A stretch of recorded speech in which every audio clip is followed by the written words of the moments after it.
Sahel. Provavelmente você já ouviu esse termo na escola. O termo é árabe e significa margem. Por isso foi utilizado para descrever uma região do continente africano que está na margem do deserto do Saara, ao norte, e das savanas, ao sul. Essa região forma uma espécie de cinturão que separa o deserto da savana e engloba ao menos 11 países. Dentro desse território, a estabilidade é frequente, visto que ali é o lar de dezenas de grupos étnicos, que em sua maioria são compostos de pastores nômades e pequenos fazendeiros. Desde o fim da colonização no continente africano, essa região tem sido duramente impactada por crises naturais, limpezas étnicas, ameaças terroristas e estados politicamente fracos. O Sahel foi colonizado pela França, Inglaterra e Itália após a Conferência de Berlim em 1884 e 1885. Mas mesmo após a saída dos colonizadores no final do último século, os países ali presentes nunca mais conseguiram reconstruir suas culturas, religiões e principalmente a sua política. Meu nome é Wesley Santos, do Maluros, e eu te convido agora para entender melhor a onda de golpes que tem surgido nessa região da África e tem abalado o continente. O estopim dessa onda ocorreu em 2020, quando no Mali, um grupo de oficiais do exército maliano, sob o comando do coronel Assimi Goïta, depôs o então presidente Ibrahim Boubacar. Todavia, é importante lembrar que quase uma década antes desse estopim, os países que compõem o Sahel tiveram os seus respectivos governos golpeados por outros grupos antidemocráticos, os jihadistas.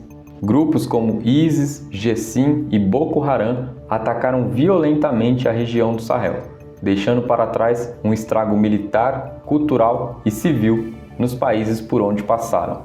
Mali foi um deles. Para além da destruição que deixaram nesses países, eles também conseguiram implantar dentro das instituições de comando a doutrinação anti-ocidente. Essa ideia permeou para as ruas e lares africanos. O mecanismo adotado pelos novos comandantes desses países se resume à perseguição religiosa e cultural, além de censura e quebra de qualquer vínculo com o mundo ocidental, a ponto de organizações como a ONU serem expulsas em 2023 de grande parte desses territórios.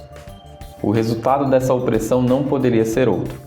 Todos esses países estão vivendo uma série de crises humanitárias, onde milhões de pessoas foram deslocadas de seus lares, jovens estão sendo forçados a se alistarem no exército, a fome tem se tornado cada vez mais severa e já existem restrições a serviços básicos como escolas e hospitais, que viraram alvos de ataques constantes. Entretanto, um ponto tem chamado a atenção de analistas políticos ao redor do mundo. Todos esses levantes possuem uma semelhança. Todos os países que aderiram a essa onda de golpes de Estado romperam as suas relações políticas e comerciais com a França e logo em seguida se aproximaram política e economicamente da Rússia. E aqui a história parece se repetir, pois na década de 60 e 90, essa mesma região da África foi plano de fundo da Guerra Fria para a disputa entre Ocidente e Oriente. E a semelhança entre passado e presente se intensificou ainda mais no ano de 2024, após o Níger, um dos países que compõem o Sahel, expulsar de seu território tropas norte-americanas que atuavam na região para impedir o avanço jihadista. O caso virou notícia em todo o mundo e serviu como um sinal de alerta de uma retomada das tensões entre Ocidente e Oriente. Mas em meio a tantos conflitos que a Rússia tem se envolvido nos últimos anos, por que seria interessante se envolver em mais um conflito, e dessa vez fora do seu continente? Para entendermos isso, precisamos retornar ao ano de 2023. E tudo começa com a morte de Yevgeny Prigozhin, líder do grupo Wagner, em agosto daquele ano. Prigozhin, que meses antes havia fracassado em uma rebelião contra o Kremlin, estava presente no território africano desde 2017, mais especificamente na região do Sahel, onde, sobre o discurso de tornar a África livre das amarras colonialistas, ele havia conseguido formar um grande e poderoso exército. No entanto, após a morte do ex-mercenário e agora desafeto de Vladimir Putin, o governo russo enviou imediatamente para aquela região o seu vice-ministro da Defesa, acompanhado por um general do exército russo, e o comandante do Serviço de Inteligência Militar russo. O intuito? Reivindicar as áreas dominadas pelo falecido líder do grupo Wagner. Logo após assumir o controle nesses países, a Rússia expandiu a sua presença militar no território, enviando para lá conselheiros militares e oficiais para substituir os antigos mercenários. Aumentou também o fornecimento de armas, helicópteros e equipamentos de vigilância e estabeleceu novas alianças com governos militares africanos, principalmente com aqueles que haviam rompido as suas relações com a França e com os Estados Unidos. A explicação para isso está nos contratos milionários que o grupo Wagner possuía com minas de ouro e diamante e que agora passavam a ser do governo russo. Para realizar a suposta segurança dessas minas, como previsto nos contratos anteriores, o governo russo passou a utilizar seguranças privadas do seu próprio país.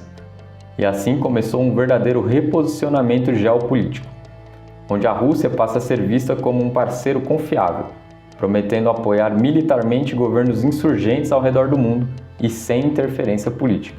Com essa estratégia, a Rússia se tornou uma alternativa atrativa no neocolonialismo ocidental, principalmente para países com políticas fragilizadas, como o caso dos países do Sahel. Enquanto isso, uma verdadeira escalada de golpes de Estado tomou conta do território do Sahel. Só nos últimos 5 anos foram 7 golpes de Estado bem-sucedidos. Países como Mali, Burkina Faso, Níger, Gabão e Chad viram seus governos serem tomados à força por grupos que, em sua maioria, são organizados e municiados pelos novos aliados orientais. Entre os novos líderes, o que mais tem ganhado destaque nos últimos anos é Abdurrahman Tiani, novo homem forte do Níger, que se utiliza frequentemente da rede de televisão nacional para realizar os seus discursos. E apesar da entrada da Rússia no território africano ter sido amplamente noticiada ao redor do mundo, existe ainda outro gigante oriental que já está lá há muito tempo. Recentemente, a China se tornou o maior parceiro comercial da África. Mapas geopolíticos atualizados vêm mostrando a influência e o alcance de Pequim em todo o continente. Esse domínio chinês tem soado como um alerta para os países ocidentais. Segundo especialistas em segurança, o crescente controle da China sobre infraestruturas críticas e redes digitais, atrelados à sua busca por bases militares próximas a rotas marítimas estratégicas, representam um grande risco para a soberania dos países africanos e até mesmo para os rivais chineses no Ocidente. Os investimentos chineses são cada vez maiores e têm fortalecido significativamente o poder de Pequim no cenário global. Um exemplo claro desse risco são os portos operados pela China em Djibouti, que concedem a Pequim uma posição estratégica em corredores marítimos importantes, além de permitir a restrição do acesso a esses portos em tempos de conflito. A presença chinesa e russa traz grande tensão para o território africano, além de colocá-los como possível alvo num conflito que se arrasta desde o século passado entre Ocidente e Oriente. Segundo estimativas, desde o início das ondas de golpes em 2020 até meados de 2025, aproximadamente 30 a 35 mil civis foram mortos nos principais países do Sahel, devido a ações combinadas de grupos jihadistas, militares e milícias aliadas aos regimes golpistas.